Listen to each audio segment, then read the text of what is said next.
আমি কোথায় থাকি একটু পরে দেখাবো। আমি আসলে গরুর গোয়ালে শুই। ভাই এদিকে আসেন একটু। এই যে ভাই, এইখানে কিন্তু আমি শুয়ে থাকি। এখানে আমি ঘুমাই থাকি।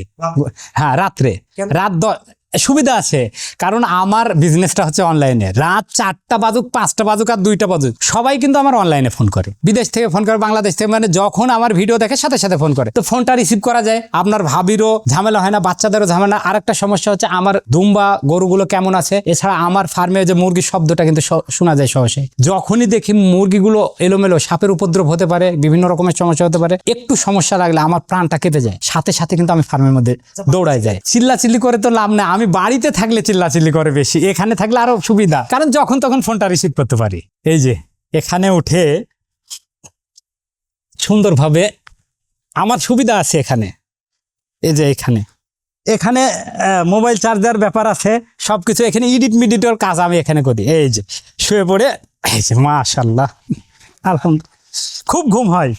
এই যে শান্তির ঘুম হয়, একদম শান্তি। হ্যাঁ, অনেকেই কিছু বলে যে আসলে এখানে অন্য লোক দিয়ে রাখা ভালো, টাকার অভাব, টাকা দিয়ে আপনি অন্য লোক রাখেন, বিভিন্ন রকমের বিভিন্ন কিছু বলে। তারপরে কিন্তু আমার আসলে মনটা টিকে না। আপনারা যে আমার ফার্মে ঢুকছেন, বাচ্চার রুমে এতগুলো মুরগি, গন্ধ পাচ্ছেন? গন্ধ না থাকার কারণ আছে। অসাধু ব্যবসায়ী আছে, মুরগির অতিরিক্ত ওজন বৃদ্ধির জন্য বিভিন্ন রকমের ভিটামিন প্রয়োগ করে শরীর বৃদ্ধির জন্য। যেমন আমি তিন দিন প্রয়োগ করেছিলাম মানুষের বুদ্ধি শুনে। প্রয়োগ করে মুরগি হাতে নিয়ে, ব্রয়লার মুরগির মতো শরীরটা নরম, আবার গন্ধ করে ব্রয়লার মুরগির মতো। তো ওষুধটা সাথে সাথে আমি বাদ দিয়েছি। আমি আশ্চর্য, এটা খাওয়াইছিলাম 3 দিন, 3 দিনে শরীরটা মনে হচ্ছে নরম নরম হয়ে গেছে, ব্রয়লার মুরগির মতো। তারপর আর ফার্মের মধ্যে কেমন একটা বিট ঘুটে গন্ধ করে, তারপর থেকে ওটা খাওয়ানো বাদ দিয়েছে। আলহামদুলিল্লাহ 3-4 দিন পরে আমার ফার্মে আর গন্ধ নেই। অনেকেই মনে করতে পারে আমি দিনের বেলা কেন পর্দাটা ফেলে রেখেছি। আসলে আজকে হঠাৎ করে রোদ উঠেছে, আমি আসলে রোদটা উঠার পরেও পর্দাটা উঠাই নাই, কারণ আছে। এখানে আমি সাদা পর্দা দিয়েছি, আর সাদা পর্দা দেওয়ার কারণে বাহির থেকে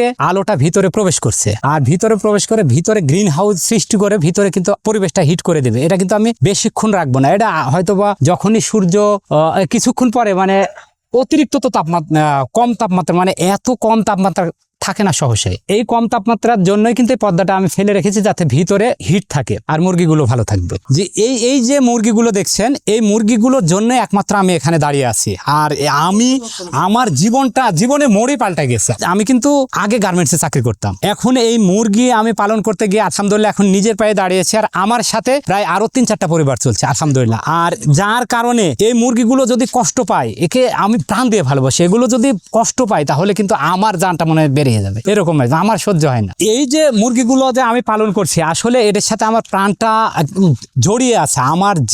আমার জীবনের মোড়, তারপরে আমার যে পারিবারিক যত রকমের যত কিছু আছে, সবগুলোই কিন্তু আমার এর সাথে জড়িত। যার কারণে আমার মানে এদের যদি কিছু হয় তো আমার অতিরিক্ত কষ্ট লাগে না। এটা না দিলে তো সমস্যা 100% হবে, কারণ মুরগিগুলো শীত লাগবে। আমি যে পোশাক গায়ে দিয়ে আছি, তার তো পোশাকের প্রয়োজন নাই, তো তাদেরকে তো পোশাক গায়ে দেওয়া প্রয়োজন পড়ে না, কিন্তু তাদের গায়ে যায় এই ঠান্ডা বাতাসটা যাতে না লাগতে পারে, এটা সর্বোচ্চ চেষ্টা করি আমি। আমার এই শখের মুরগি এই শীতকালে কিন্তু মাটিতে পালন করছে। অনেকের কাছে কিন্তু আমি বিতর্কিত, একদমই বিতর্কিত। মাটিতে কিভাবে এই মুরগিগুলো পালন করি? মাটিতে পালন করার কারণ আছে। এই মাটি পৃথিবীর সবচাইতে শক্তিশালী একটা পদার্থ।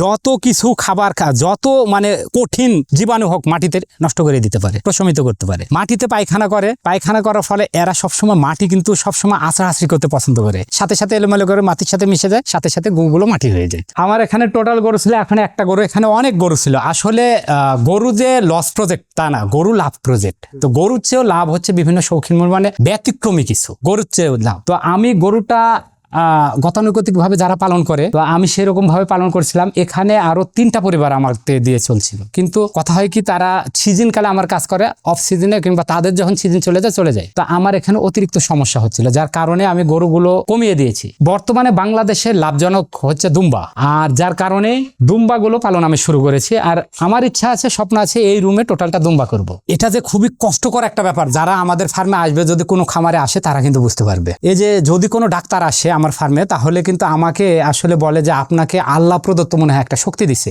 আল্লাহ মনে হয় নিজের হাতে এই মুরগিগুলো আপনাদের মানে সুস্থ রাখছে। প্রায় 7 বছর যাবত একই জায়গাতে পালন করছে আলহামদুলিল্লাহ। একবার সমস্যা হয়েছিল, আমরা যখন নতুন ছিলাম, বার্ড ফ্লু অ্যাটাক করে আমার ফার্মের সমস্ত মুরগি মারা গেছিল। তারপর থেকে আমরা সচেতন, এতগুলো গাদাগাদি করে বাচ্চা রেখেছি মাশাআল্লাহ।